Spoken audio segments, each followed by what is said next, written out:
Fala aí, pessoal do oitavo ano, tudo bem com vocês? Vocês que também não são do oitavo ano estão aqui para assistir esse vídeo. Tranquilidade, beleza, show de bola. Então, sem mais delongas, vamos lá para o conteúdo de hoje. A independência do Brasil. Pois é, pessoal, já falamos da independência das colônias espanholas, já falamos da independência do Haiti, de certa forma da independência dos Estados Unidos, ou seja, a América toda, o continente todo americano já está independente, só falta quem? O Brasil. Então vamos falar disto agora. Para falar de independência do Brasil, nós temos que falar primeiro desse contexto. O Brasil era uma colônia, né? Colônia de Portugal, e lá de Portugal existia a família real portuguesa que comandava o Brasil.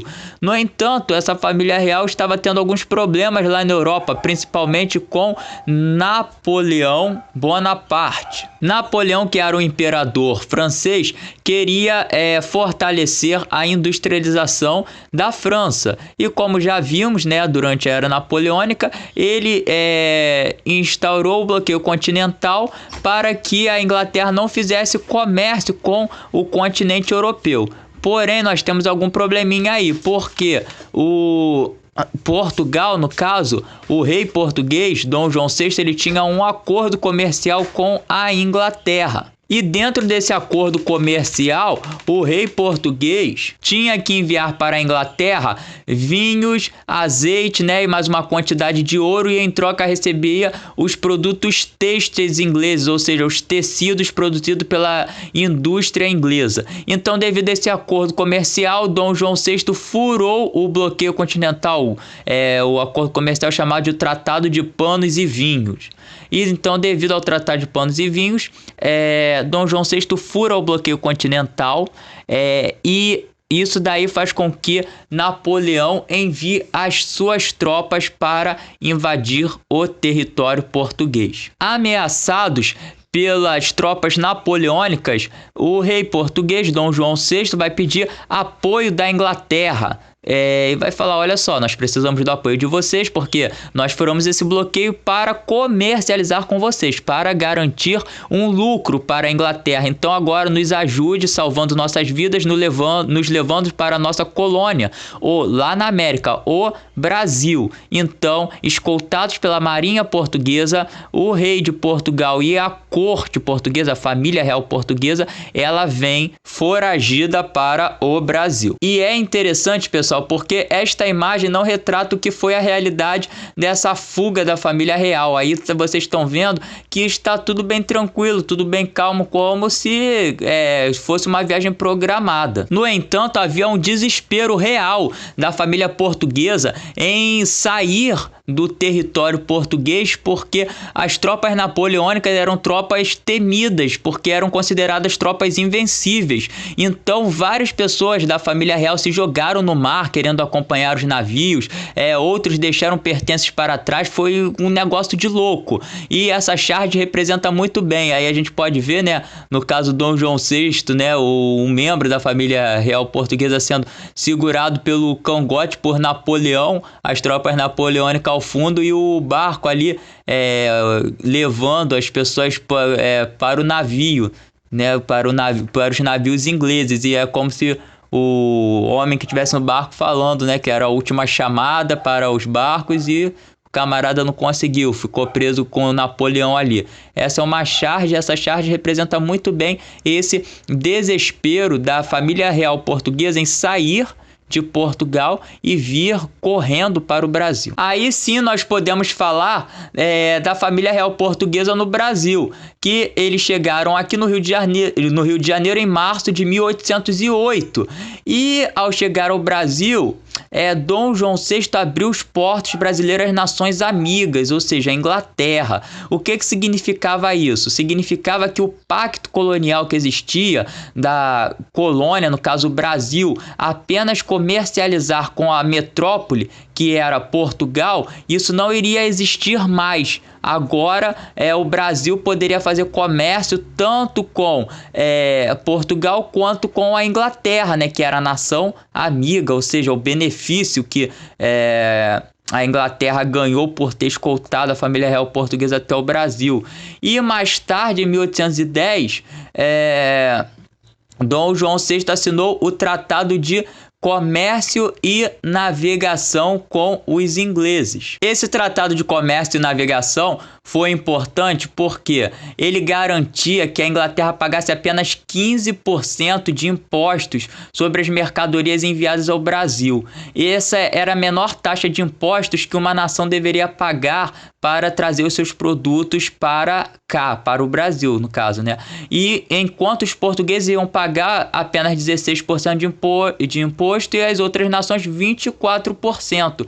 Isto é, pessoal, a Inglaterra estava sendo claramente favorecida pela família real portuguesa por ter feito, né, esse favor de ter escoltado ela até o Brasil fugindo das tropas napoleônicas. E não apenas isso, Dom João VI fez reformas importantes na capital do Brasil, ou seja, no Rio de Janeiro, a fim de adequá-la ao modo de vida da corte portuguesa. Aí nós podemos ver algumas reformas realizadas por Dom João VI no Rio de Janeiro. Eu coloquei a linha cronológica, né, dessas reformas e vou explicando cada uma delas. Em 1808, ele criou a imprensa régia, que publicou o primeiro jornal no Brasil, a Gazeta do Rio de Janeiro. Ainda em 1808, Dom João VI criou o Banco do Brasil, o primeiro banco do território brasileiro. E também criou o Real Horto, atual Jardim Botânico, né? Um local que existe até hoje, que está bem preservado, inclusive. Em 1810, Dom João VI criou a Academia Militar e da Marinha, ou seja, ele estava formando a parte militar do Brasil, né? Formando o exército brasileiro e a Marinha brasileira. E além disso criou a Real Biblioteca, que é a atual Biblioteca Nacional, que é um local muito bonito, né? Que tem vários livros, inclusive livros históricos, e que vale a pena visitar um dia. Em 1813 criou o Real Teatro de São João, que atualmente se chama o Teatro João Caetano, né, que fica no centro do Rio de Janeiro. Em 1816 criou a Academia Imperial de Belas Artes, que hoje se chama a Escola de Belas Artes, que pertence, né, à Universidade Federal do Rio de Janeiro. E também trouxe a missão artística francesa, pessoal. E isso é importante da gente entender porque a França era o paradigma cultural, ou seja, a referência de cultura para o mundo. Então, para que a realidade do Brasil pudesse ser bem retratada, Dom João trouxe os melhores artistas do mundo, que na verdade, né, nesse caso, eram os artistas franceses. Dentre os diversos artistas que vieram na missão artística francesa, se destacou esse camarada aí, Jean-Baptiste Debré. Ele foi o principal artista francês a retratar a realidade do Brasil. Dentro dessa realidade, ele retratou muito o cotidiano brasileiro, que estava remetente à vida dos escravos, né, dos afrodescendentes que eram escravizados, e eles sofrendo algumas punições severas e trabalhando para os seus senhores, né, dentro de casa, em algumas atividades domésticas. Inclusive, este segundo quadro aí, nós iremos falar um pouquinho dele mais tarde. Porém, não apenas sofrendo castigos físicos e trabalhando para senhores que os escravos, né, os negros, eram retratados na cidade do Rio. Eles eram retratados também em outro tipo de trabalho, né, que na verdade era um tipo de escravidão também, que era o escravo de ganho, mas existe uma diferença no escravo de ganho, porque ele trabalhava na cidade vendendo doces, vendendo alguns produtos manufaturados para o seu patrão, e parte desse lucro ele dava para o patrão, parte do dinheiro que ele ganhava, era como se fosse um trabalho assalariado. E uma pequena parte, né, que ficava com este escravo, ele guardava para poder comprar sua carta de alforria, ou seja, sua liberdade. E aí nós vemos, né, negros trabalhando na sapataria e frequentando normalmente o centro da cidade do Rio de Janeiro. Existiam até mais pessoas negras movimentando a cidade do Rio de Janeiro do que pessoas brancas, né, do que portugueses. E por causa disso, muitos estrangeiros que desembarcavam aqui no Rio, no Porto do Rio, pensavam que tinham desembarcado no continente africano. Por isso que a cidade do Rio de Janeiro muitas vezes era chamada de Pequena África, porque o centro do Rio de Janeiro era tomado por pessoas negras, né, afrodescendentes, afro-brasileiros, que eram escravos ou ex-escravos, né, em uma pequena minoria. Mas retornando, né, aos feitos, né, realizados por Dom João VI para melhorar a cidade do Rio de Janeiro,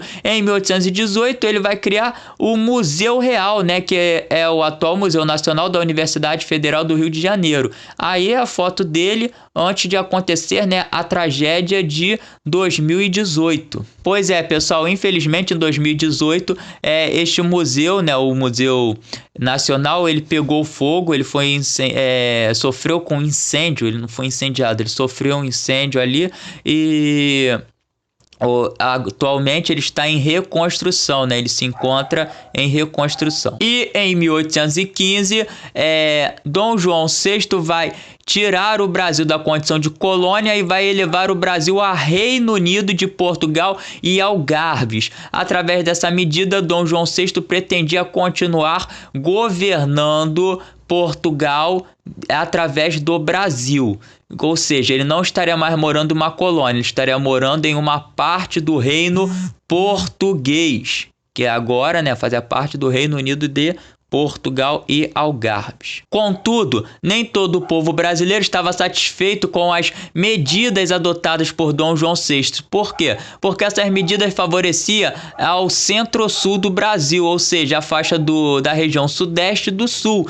E o povo do Nordeste, por exemplo, ficou abandonado pela coroa portuguesa. E esse povo já estava sofrendo com problemas econômicos desde a queda do preço do açúcar.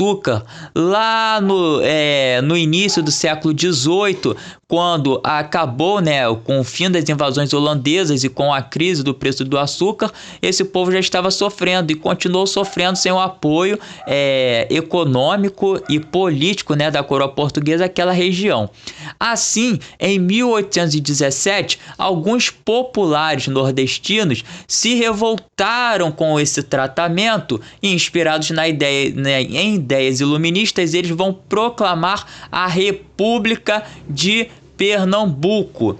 E proclamando a República de Pernambuco, pessoas, né, populares da Paraíba, de Alagoas e do Rio Grande do Norte também vão se inspirar na ideia e vão proclamar as suas repúblicas. E daí nós temos as ideias e conflitos que existiram dentro da Revolução Pernambucana. Então, algumas ideias adotadas nessa nova república que tinha surgido, né, baseada nos ideais iluministas em 1817. Eles criaram uma nova bandeira, né, para essa república, e essa bandeira é muito semelhante à atual bandeira do estado de Pernambuco. Olha só, observem, a bandeira da esquerda é a da Revolução Pernambucana.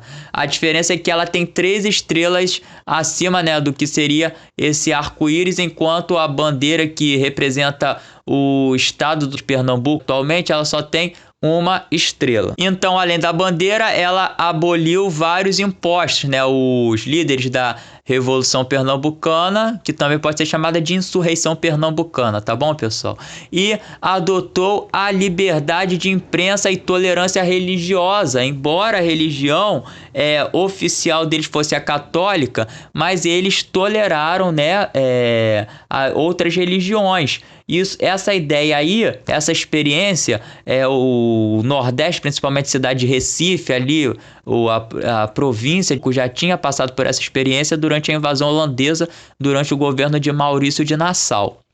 E os conflitos que eles sofreram naquele momento foi que alguns líderes do movimento pernambucano não aceitaram o fim da escravidão, enquanto uns defendiam o fim da escravidão nessa nova república, os líderes principalmente ligados à aristocracia, aos donos de terra, aos fazendeiros, não queriam que acabasse a escravidão dentro dessa nova república. E esse conflito entre acaba ou não acaba a escravidão fez com que o movimento enfraquecesse. Com o enfraquecimento desse movimento, né, da República de Pernambuco, Dom João VI mandou as tropas portuguesas para o Nordeste e reprimiram essa república, acabou com a república e ele prendeu alguns líderes e alguns deles foram, né, devidamente punidos. Foi o caso de Domingos José Martins e Miguel Joaquim de Castro,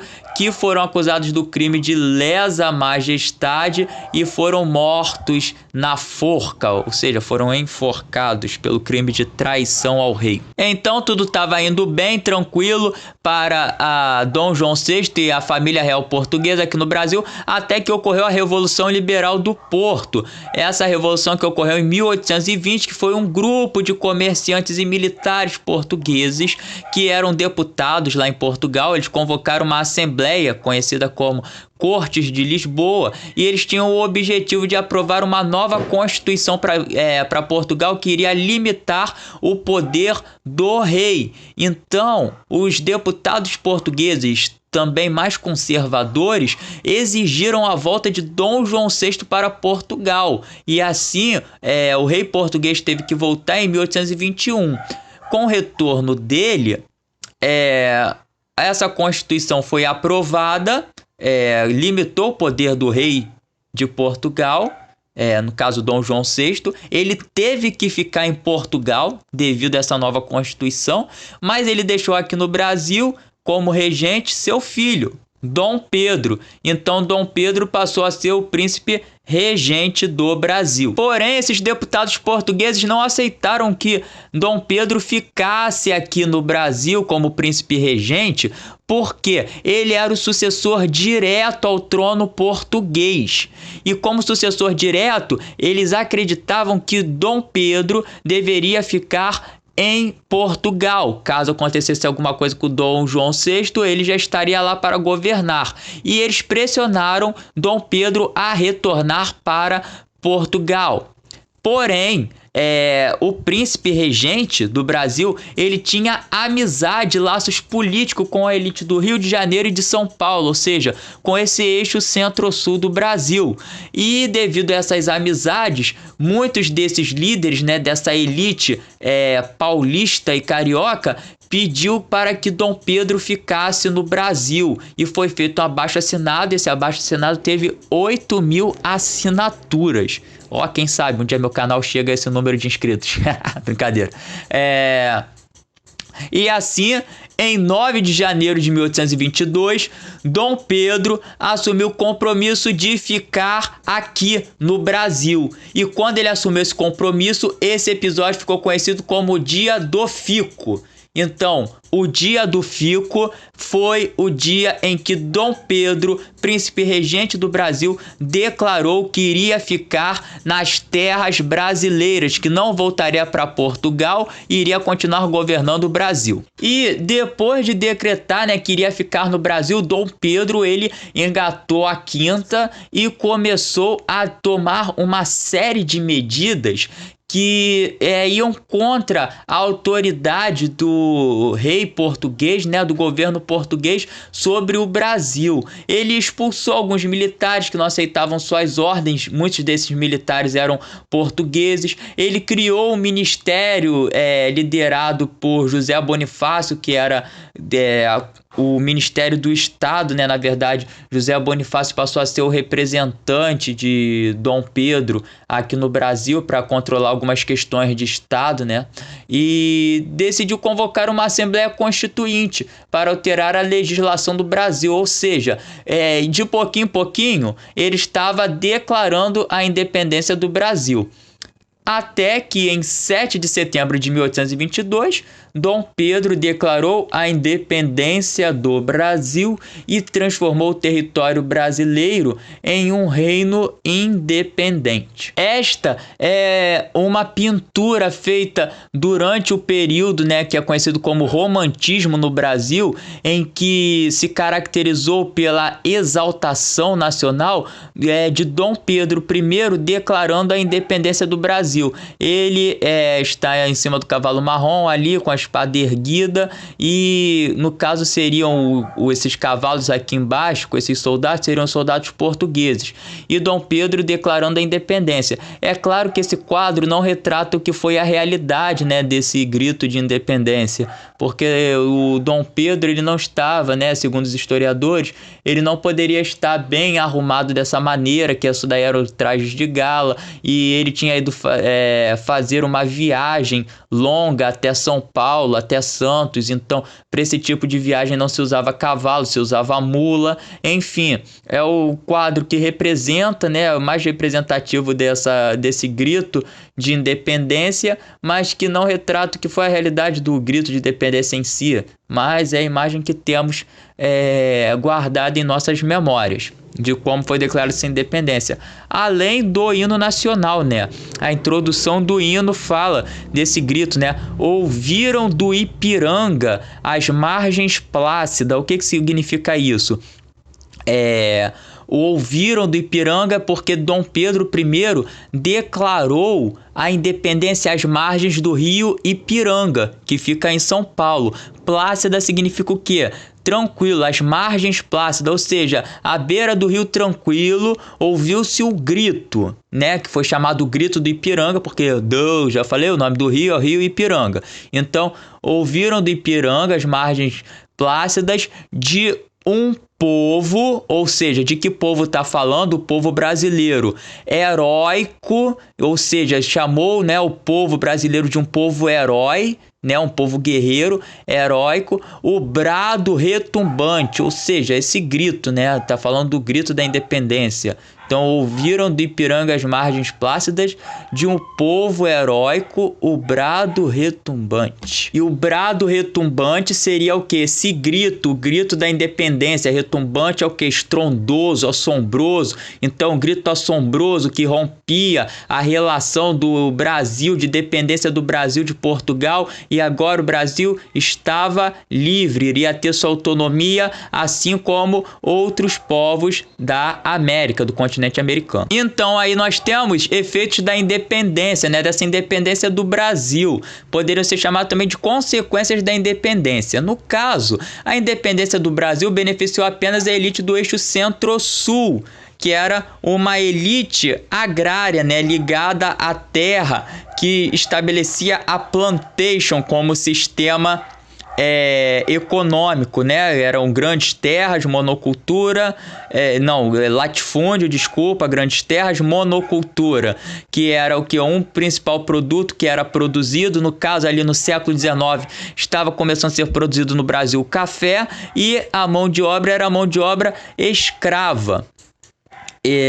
Ou seja, a escravidão ela foi mantida, então os povos afrodescendentes e afro-brasileiros foram mantidos como escravos após a independência do Brasil, enquanto os aldeamentos indígenas eles foram colocados, né, eles continuaram sendo explorados. Os indígenas não podiam ser escravizados, mas eles trabalhavam em condições precárias para esses senhores de terra que invadiam, né, as aldeias indígenas e obrigavam esses índios, né, esses povos indígenas a trabalharem em condições precárias e pagando, né, um baixo salário, praticamente escravizando os índios. E aí está a imagem que eu falei que a gente ia voltar, que é o que?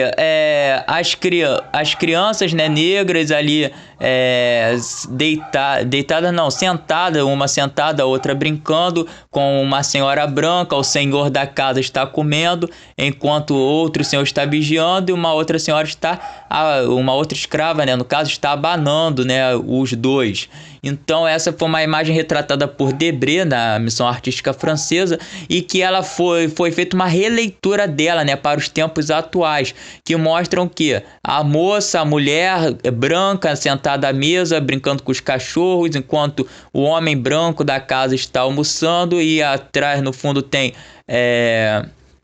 o segurança negro a empregada negra cuidando da criança, né, da família, e vem um garçom lá atrás também ao fundo.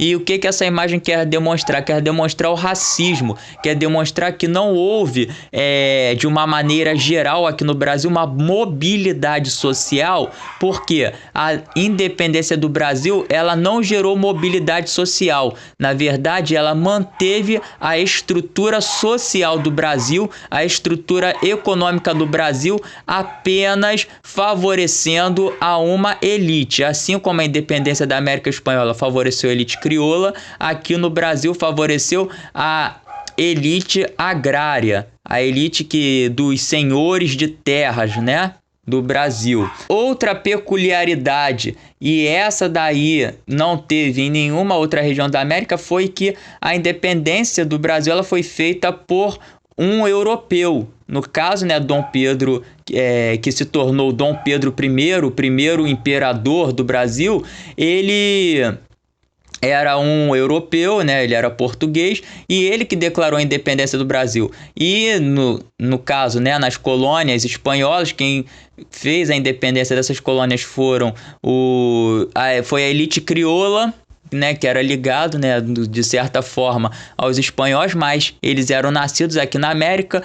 No caso da independência do Haiti, foram os escravos, né, os ex-escravos e os escravos africanos, e no caso ali dos Estados Unidos, quem fez foram os próprios, né, estadunidenses, né, George Washington, Thomas Jefferson, todos eles eram nascidos ali nos Estados Unidos, nas 13 colônias americanas. E no caso do Brasil, não. No caso do Brasil, apenas Dom Pedro I, português, que fez. E outra peculiaridade é que o Brasil, ao contrário das colônias espanholas, o Brasil não se tornou uma república, o Brasil se tornou uma monarquia, um reino. E o primeiro rei, como eu já disse, foi ele, Dom Pedro I. Mas não foi fácil se libertar de Portugal, porque o reino português não aceitou facilmente a independência do Brasil e manteve uma luta contra os brasileiros. E as principais lutas de independência se destacaram no Nordeste. A primeira que eu gostaria de falar era da Batalha do Pirajá, que ocorreu na Bahia. Os baianos, eles lutaram contra o exército, né, português, e queriam, né, expulsar esses portugueses, e conseguiram isso no dia 2 de julho de 1823, declarando a independência da Bahia. Até hoje, a data de 2 de julho é feriado estadual na Bahia, porque eles comemoram a independência, né, desse estado brasileiro. É como se a Bahia conseguisse ter a sua própria independência antes mesmo do Brasil, de Portugal. E aí na imagem a gente pode ver, né, quem tá com um fuzil na mão aí, fazendo com que os portugueses se rendessem, é a Maria Quitera. Essa que foi uma soldado, acho que é assim que se fala, né, uma soldado brasileira nessa luta de independência. Foi uma mulher, né, que lutou ao lado do exército brasileiro contra os soldados portugueses. E outra luta de independência que a gente pode falar ocorreu no Piauí, que é a Batalha do Genipapo.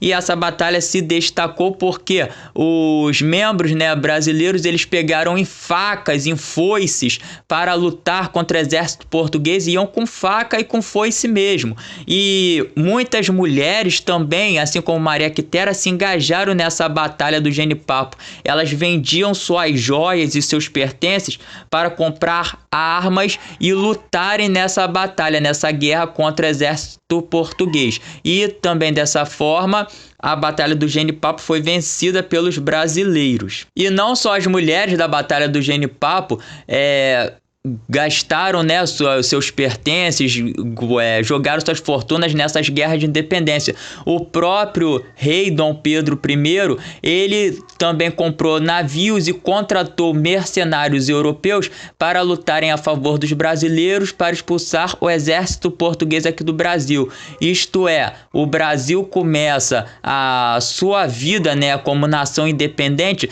já se endividando para conquistar essa independência. Então, pessoal, para saber mais da sequência desse Brasil independente, do reinado de Dom Pedro, continuem ligados aqui e não percam as próximas videoaulas. Valeu, pessoal. Até a próxima. Tchau, tchau.